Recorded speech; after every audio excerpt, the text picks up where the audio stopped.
Bonjour à tous. Nous avons vu dans notre première vidéo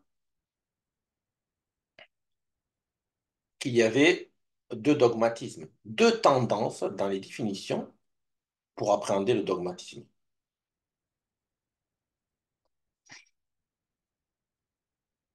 Ces deux tendances, on a vu que l'une est une sorte de caricature du dogmatisme, un dogmatisme intransigeant, incontestable, qui est fermé en fait, un dogmatisme fermé à toute discussion. Et on a vu donc qu'il y avait assez facilement, dès qu'on cherchait un petit peu, on voyait que dans les définitions mêmes, on retrouve un autre dogmatisme. Un dogmatisme, celui-ci, ouvert. Celui qui est un dogmatisme que nous appelons, nous, un dogmatisme philosophique. Ce dogmatisme est ouvert. Ce dogmatisme permet la discussion, puisqu'il est fondé sur une opinion. Mais non pas une opinion qui serait fondée à partir de rien, ou juste un oui ou un non, mais une opinion en fait à laquelle nous avons des philosophes qui vont consacrer leur vie entière, leur œuvre entière à défendre cette opinion. Donc un examen permanent, un examen qui dure toute une vie pour justement forger cette opinion, pour l'entourer, l'encadrer, la discuter. Dans les définitions, nous avons vu également que ce dogmatisme nous entraîne vers un auteur qui est vraiment emblématique dans l'histoire de la philosophie, c'est Platon. Platon, qui est évidemment pour les philosophes un problème au niveau du dogmatisme, car si l'on voit évidemment, si on dit que Platon est dogmatique au sens premier du terme, c'est-à-dire intransigeant, fermé, on est, on est vraiment au niveau philosophique face à un problème, car l'œuvre de Platon a une dimension d'ouverture extraordinaire. Donc on ne peut pas dire en ce sens que Platon est un philosophe dogmatique. Mais si l'on entrevoit euh, ce qu'est le dogmatisme réellement au moment de la Grèce classique, le dogmatisme, la philosophie dogmatique helléniste en fait de cette période, alors on s'aperçoit assez facilement qu'on est face à, à, une, à une ouverture extraordinaire philosophique, à un dogmatisme qui serait une philosophie dogmatique de l'ouverture, de l'examen, de la discussion, du dialogue, évidemment, puisque les ouvrages platoniciens ne sont que des dialogues en réalité. Donc, nous voilà donc dirigés vers cette période hellénistique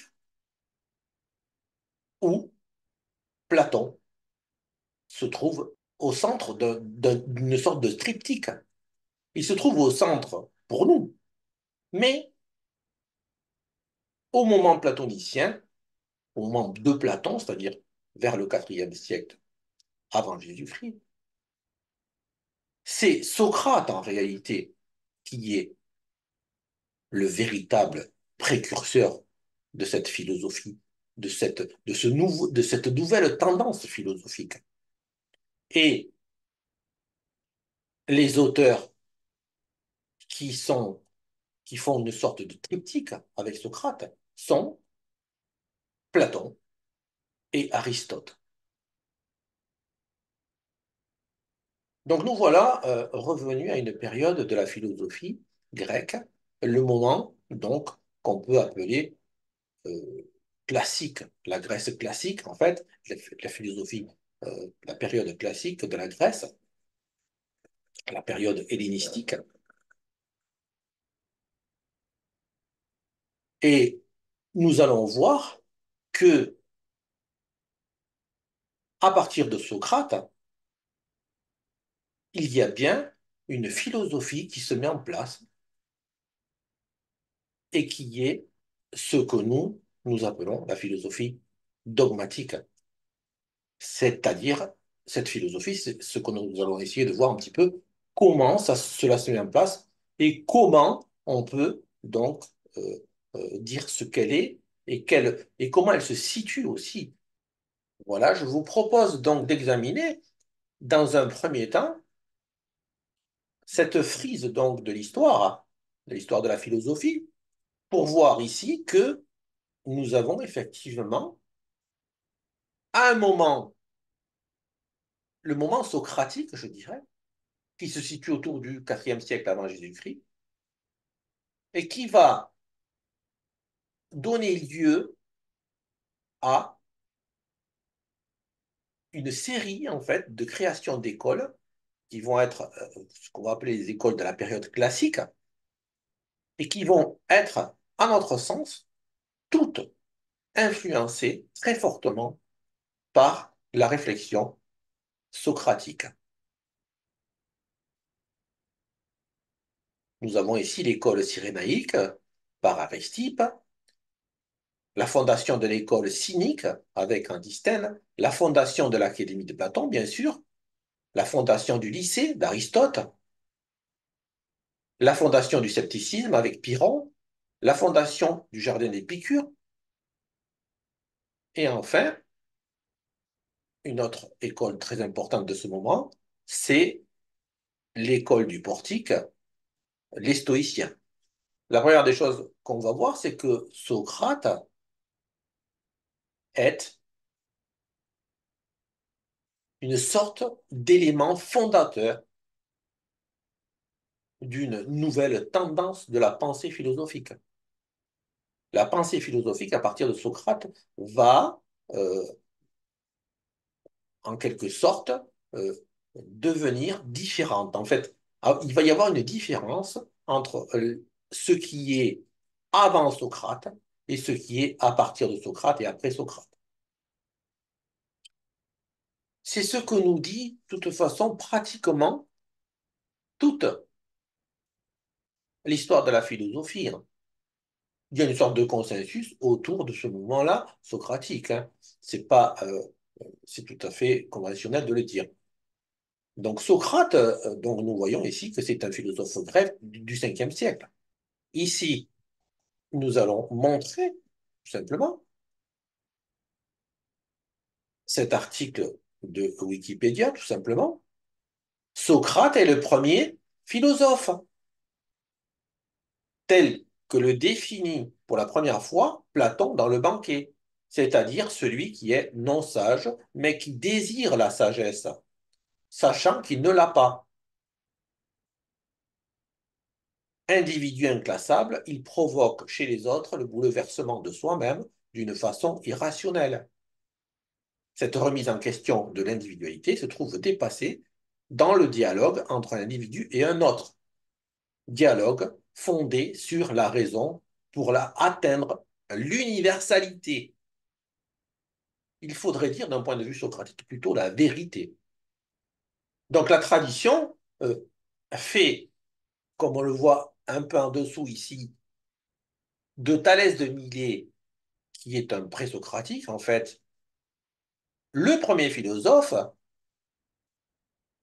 mais on voit ici que Socrate est le père de la philosophie. C'est-à-dire, il y a une philosophie dans son ensemble qui irait jusqu'à Thalès, mais il y a une philosophie, une sorte de nouveauté dans la philosophie à partir de Socrate. Socrate est le premier à consacrer à la réflexion philosophique sa réflexion philosophique aux affaires humaines et non plus à l'étude de la nature. Donc on a une prise de distance par rapport, en fait, au présocratique. Hein. On va se concentrer sur la question morale, sur la question humaine, sur les questions humaines, et un peu moins sur la question de la nature. Ce qu'on verra, c'est la différence entre justement le matérialisme et justement le mouvement socratique. Mais ce qui est important de noter, c'est, bon, là, ce que nous disons, c'est établi depuis très longtemps que la philosophie socratique, que la philosophie, ce moment grec de la philosophie est un point fondamental pour toute la philosophie occidentale, et même, on peut dire, pour toute la philosophie mondiale aujourd'hui. Mais pourquoi? À partir de quoi? Bien, cela, nous le voyons avec une histoire qui est racontée par Platon dans l'Apologie de Socrate. Platon raconte donc que Chéréphon va voir l'oracle de Delphes et cet oracle de Delphes lui dit que Socrate est le plus sage des hommes. Alors, justement, la question ici, il y a ce lien entre ce que Socrate va devenir, c'est-à-dire un, un philosophe qui va chercher à savoir pourquoi lui, qui n'est pas sage, au sens conventionnel du terme, se retrouve, selon la Pythie, selon l'oracle de Delphes, il se retrouve le plus sage des hommes. Et cette question est vraiment le point de départ d'une nouvelle philosophie. Donc le point de départ d'une nouvelle philosophie prend sa racine dans un contexte, on pourrait dire d'une certaine manière, spirituel, puisque nous avons ici un oracle, nous avons ici un moment philosophique où il y a donc un individu qui prend en considération ce que un oracle lui dit. La question du dogmatisme donc se trouve effectivement liée au divin, mais il ne faut pas confondre cette liaison au divin, cette liaison à la divinité, avec une liaison qu'on pourrait faire aujourd'hui avec la religion. La religion telle qu'elle est entendue aujourd'hui ne représente pas l'ensemble du divin, l'ensemble des divinités. Elle est une vision, ici ou là, un point de vue, une manière de, de, de, de ritualiser le divin. Euh, il y a la manière chrétienne, la manière des musulmans ou la manière euh, des hindous, par exemple. On peut dire que il y a une sorte de moment intangible, une sorte de moment qui, comme le dit ici donc, dans cet article, ce signe se manifeste depuis l'enfance de Socrate sous la forme d'une voix qui, dit-il, me détourne toujours de ce que je me propose de faire, mais ne m'y pousse jamais. C'est-à-dire que nous voyons ici la question de la voix, la question de ce qui se passe à ce niveau-là, n'est pas du tout euh, euh, établie. Qu'est-ce que c'est que cette voix? D'où vient-elle? Comment se constitue-t-elle? En fait, il n'y a pas de moyen vraiment de savoir et de point d'accroche vraiment réel pour savoir ce qu'est vraiment cette voie socratique. Donc le dogmatisme, la philosophie dogmatique, qui prendrait son point d'appui à partir de Socrate, ce premier des philosophes pour la philosophie occidentale, prend racine autour d'une notion du divin, une sorte de révélation, avec un petit air aussi, une sorte de moment socratique euh, qui va induire en fait un mouvement philosophique chez cet individu, Socrate, qui va parcourir cet endroit de la Grèce où il vit. Il va chercher à savoir par tous les moyens euh, pourquoi est-il, lui, sage, considéré comme sage, comme le plus sage des hommes, alors que il n'est pas sage d'un point de vue formel, au sens où il ne représentait pas les personnages les plus importants. Il n'avait aucune importance vraiment à ce niveau-là. À Athènes, de cette époque-là, dans sa ville, il n'avait aucune importance au sens de ce qui représente vraiment la sagesse de la cité. Si nous disons que la philosophie dogmatique est là, elle se constitue donc effectivement autour de la notion du divin, d'une notion spirituelle. Elle est néanmoins,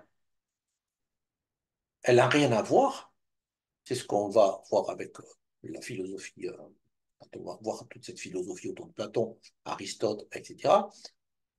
Elle n'a rien à voir avec une, un dogme qui serait indiscutable, qui serait fermé.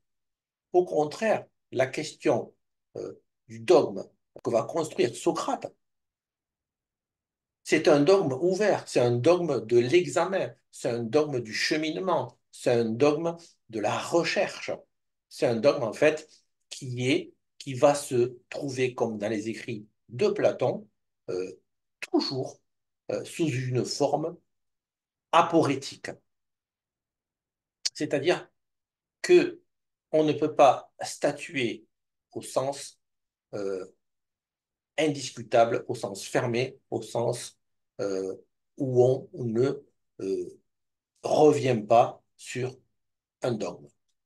Donc, il y a une nouvelle philosophie qui va partir de Socrate, c'est ce que nous appelons, nous, la philosophie dogmatique, qui est une philosophie, qui est un dogme de l'ouverture, qui est un dogme de la discussion, qui est un dogme de l'examen, et qui va se situer donc au moment socratique, comme nous l'avons vu ici, autour du IVe siècle avant Jésus-Christ. Donc nous voyons que Socrate est condamné à mort à ce moment-là, autour donc de 450 avant Jésus-Christ.